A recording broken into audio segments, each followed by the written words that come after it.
What's up, man? Bad boy. The heck? You're a dog, sweetie. Not a dog. I said you're a dog, sweetie. Alright, Dad. I'm a dog. Put the chocolate down. Put the chocolate down now. Down on all fours. Good boy.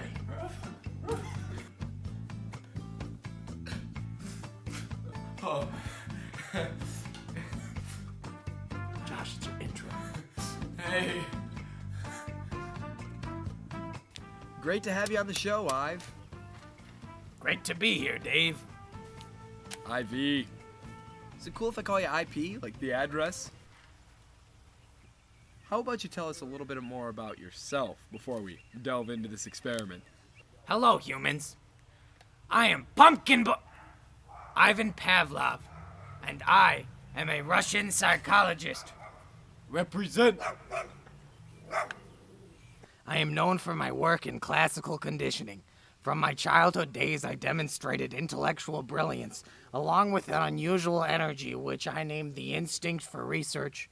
Inspired by the progressive ideas which D.I. Pisarev, the most eminent of the Russian literary critics of the 1860s, and I. M. Sheshinov, the father of Russian physiology, I abandoned my religious career and devoted my life to science. In 1870, I enrolled in the Physics and Mathematics faculty at the University of Medicine in 1904 and became the first Russian Nobel laureate. A review of General Psychology survey published in 2002 ranked me as the 24th most cited psychologist of the 20th century.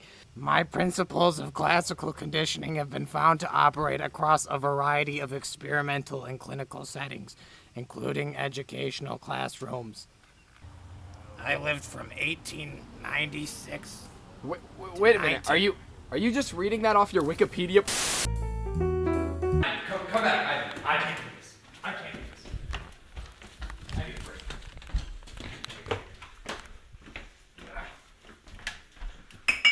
They say, oh, Ivan, go on the show. They'll only ask a few questions and you get sponsorship money. Is that the case? No, they want a full-fledged biography, I'm telling you. It's ridiculous. Ivan, let's just go back to the interview, all right? Let's just... I'm not going. Ivan. I'm not going. IV. I'm not going.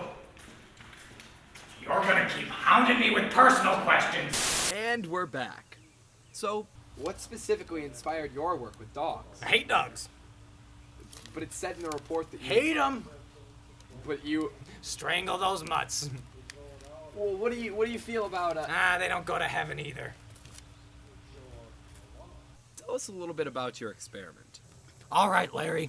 I came across something spectacular when I was doing research on dogs. I was originally measuring the salivation of dogs after feeding them chunks, for no apparent reason, with an apparatus. APA approved, of course. But I noticed they started salivating even when I entered the chamber without any foods. Interesting. Yes, it is. It is interesting. I am a human. But first I'm finna have to explain some terms for you so you can slightly comprehend my genius. Please, go on. Oh no. How do I explain classical conditioning in layman's terms? I found it. The book of my mind shows me the key. The book of my mind shows me the key. The book of my mind shows me the key. All right. A stimulus is any feature of the environment that affects behavior. This was my stimulus. Roll the footage, Karen. Oops. Wrong footage. Here is food, our stimulus for the doggies. The stimulus causes a response from the dog. In our case, salivation. Right, boy. Salivate. Ugh. Salivate, dang it. I'm not a dog. Come on. Come on. All right, I'm dog. I'm a dog. Dogs can't talk. You gonna salivate for us, boy? When the stimulus itself causes the response directly, we call it an unconditioned stimulus. A conditioned stimulus is a feature of the environment that has an effect through its association with an unconditioned stimulus. In our experiment, we used a yee and paired it right before we presented the food each time.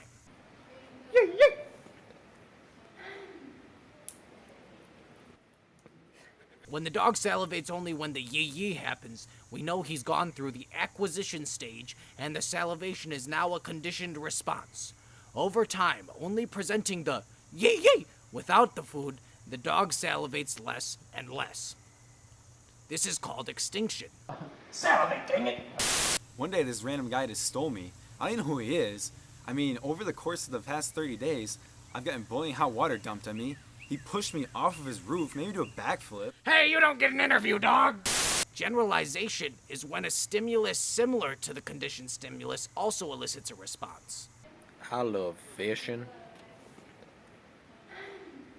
and trucks and dip and girls in tight jeans and boots and moonlit 2-tracks and bush light. Discrimination is the opposite of generalization, which is the ability of the subject to tell the difference between two similar stimuli. No, I will only salivate when I hear a yee. After a yee, I get food. That was my dog experiment. Please stop. I have epilepsy. I can't. No, he's insane. I can't. Oh, his smell nauseates me. I can't handle it.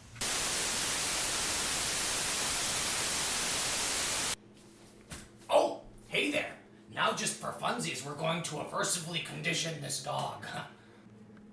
This particular dog happens to be an alcoholic.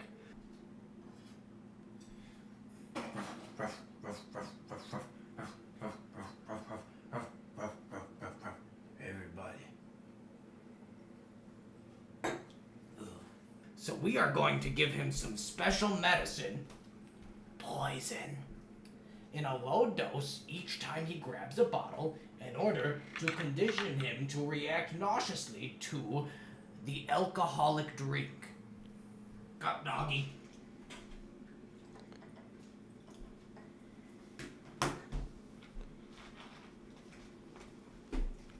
Are you feeling averse? Yes.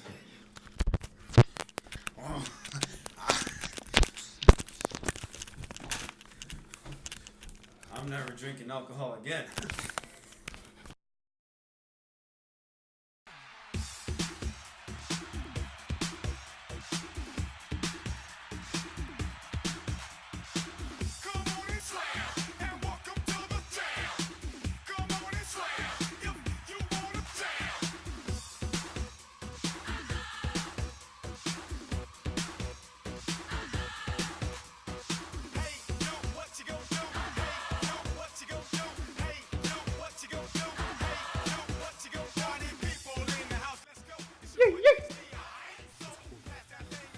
Ivan!